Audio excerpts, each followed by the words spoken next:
Innal hamdalillah nahmaduhu wa nasta'inuhu wa nastaghfiruh wa na'udzu billahi min shururi anfusina wa min sayyiati a'malina may yahdihillahu fala mudilla lahu wa may yudlil fala hadiya lahu asyhadu an la ilaha illallah wahdahu la syarika lahu wa asyhadu anna sayyidana Muhammadan abduhu wa rasuluh. Allahumma salli wa sallim wa barik ala sayyidina Muhammadin abdika wa nabiyyika wa rasulika nabil ummi wa ala alihi wa sahbihi wa sallim tasliman bi qadri azamati dzatika fi kulli waqtin wa hin. Amma ba'd, fa ayyuhal muslimun rahimakumullah, ittaqullaha haqqa tuqatih wa la tamutunna illa wa antum muslimun. Sadaqallahul azim.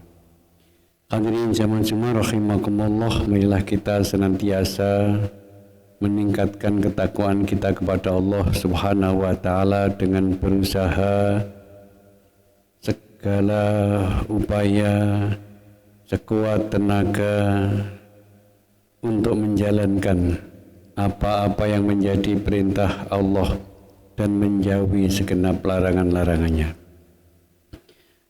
Hadirin jamaah Jumat rahimakumullah, kini kita berada di bulan Safar.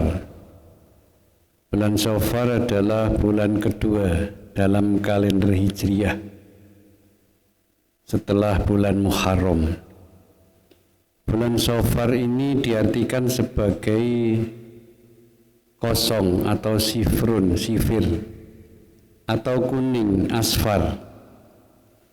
Mengapa bulan ini dinamakan Safar? Ada keterangan dari Ibnu Mandur dalam Lisanul Arab menyebutkan li isfari Makkata min ahliha idza safaru, karena kosongnya Mekah dari penduduknya apabila mereka bepergian di bulan ini. Mekah seakan-akan kosong, banyak aktivitas yang berhenti karena penduduknya bepergian. Masyarakat jahiliyah, masyarakat Arab jahiliyah ini punya keyakinan, meyakini bahwa bulan Safar adalah bulan sial dan bulan bencana, sehingga mereka tidak menggelar hajatan di bulan ini. Mereka takut mengadakan upacara pernikahan atau acara lainnya. Dan barangkali juga di masyarakat kita terkadang masih ada keyakinan seperti itu. Sebagian orang takut mengadakan hajatan pernikahan dan hajat lainnya karena meyakini kesialan bulan ini. Takut jika pernikahan yang dilangsungkan di bulan Safar, rumah tangganya akan berantakan, cerai atau tertimpa banyak musibah. Sebagian lain juga meyakini bahwa bulan Safar adalah bulan yang penuh dengan bencana dan musibah, sehingga mereka ada ketakutan yang semacam itu. Hadirin rahimakumullah, ada peristiwa yang penting di bulan Safar yang dilakukan oleh Rasulullah Muhammad SAW. Nabi Muhammad mendobrak keyakinan jahiliyah. Bahkan sejak beliau belum diangkat menjadi nabi, beliau tidak percaya dengan keyakinan jahiliyah semacam itu. Maka beliau menikah dengan Khadijah berada di bulan Safar. Apa yang terjadi? Ternyata keluarga beliau berjalan harmonis. Keluarga beliau menjadi teladan sepanjang zaman. Khadijah tampil sebagai istri yang mendukung penuh perjuangan Rasulullah dan dakwah Islamiyah. Rasulullah juga menikahkan Fatimah dengan Sayyidina Ali di bulan Safar, dan keduanya menjadi keluarga teladan, sakinah, mawaddah, warahmah. Bahkan dari keluarga lahir keturunan Rasulullah yang jumlahnya sangat banyak hingga kini. Kedua keluarga ini barangkali seringkali disebut dalam doa karena keteladanan. Di samping doa barokallah yang diajarkan oleh Rasulullah, sebagian ulama mendoakan pengantin dengan doa Allahumma alif bainahuma kama alafta Muhammad wa Khadijatil Kubra. Allahumma alif bainahuma kama alafta Ali wa Fatimah Az-Zahra. Ya Allah, persatukan keduanya sebagaimana Engkau persatukan Muhammad dan Khadijah Al-Kubra. Ya Allah, persatukan keduanya sebagaimana Engkau persatukan Ali dan Fatimah Az-Zahra.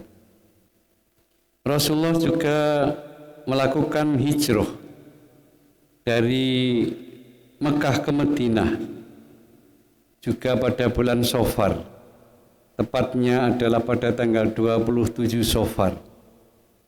Dan kita tahu dari hijrah itu kemudian sejarah Islam berubah, peradaban Islam terbentuk di Madinah, dan di sana dakwah menyebar ke seluruh dunia.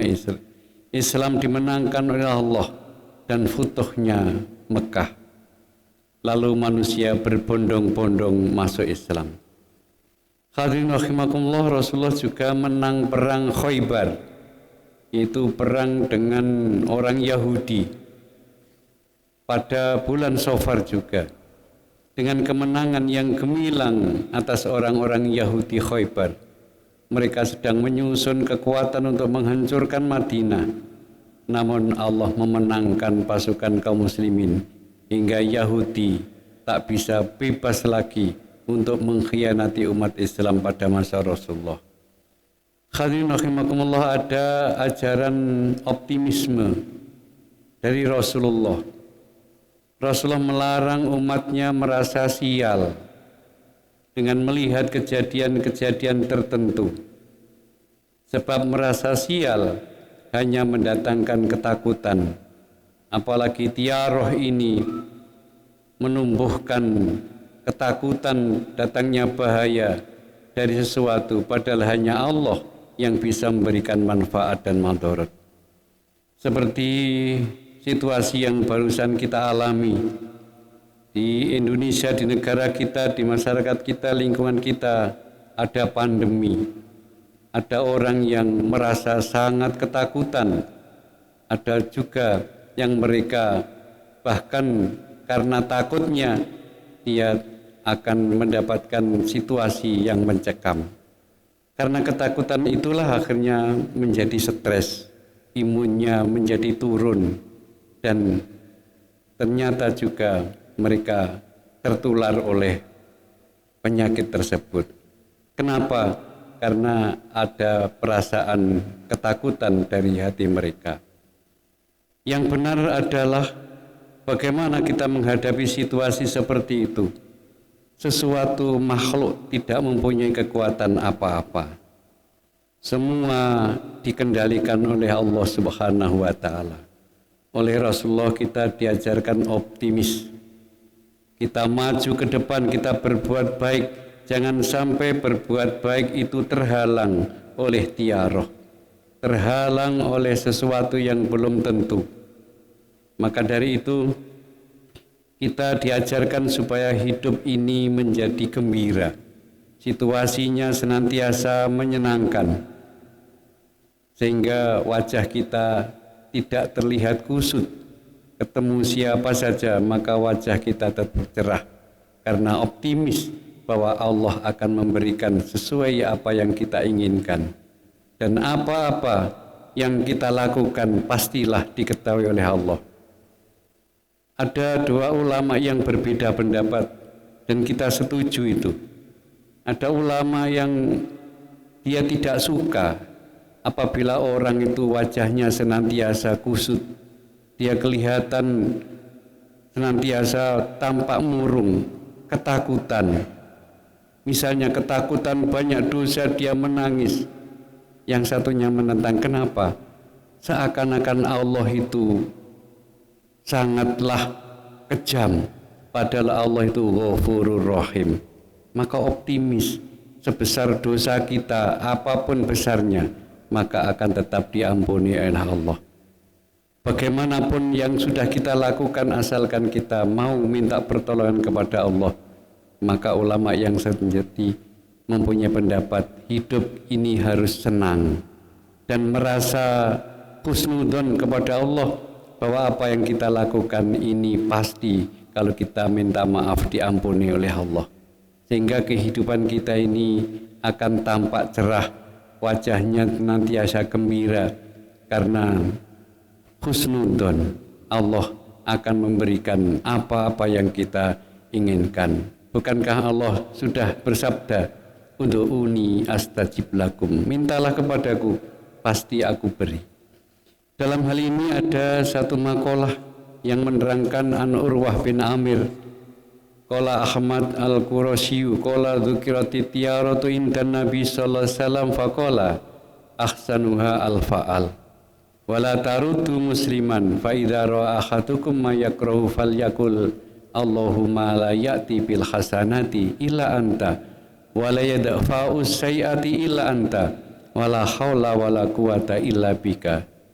Disebutkan tatoyur kepada Rasulullah SAW, maka beliau bersabda, yang paling baik adalah fa'al, dan tatoyur itu tidak boleh menghalangi seorang muslim. Maka jika kalian melihat sesuatu yang tidak disukainya, hendaklah ia mengucapkan, ya Allah, tidak ada yang mendatangkan kebaikan kecuali Engkau, tidak ada yang menolak keburukan kecuali Engkau, dan tidak ada daya dan kekuatan kecuali dengan pertolongan-Mu. Hadirin, itulah maka kaum muslimin hendaknya tidak terpengaruh kepada selain ketentuan dari Allah, dan selalu optimis memandang ke depan, dan selalu berbuat baik, dan selanjutnya tawakal kepada Allah, karena tidak satu pun yang bergerak dan terjadi di dunia ini kecuali atas kehendak Allah Subhanahu wa taala. Barakallahu li wa lakum fil Qur'anil azim wa nafa'ana wa iyyakum bima fihi minal ayati wadh-dzikril hakim wa taqabbal minni wa minkum tilawatahu innahu was-samiul alim wa qur rabbi fir warham wa anta khairur rahimin.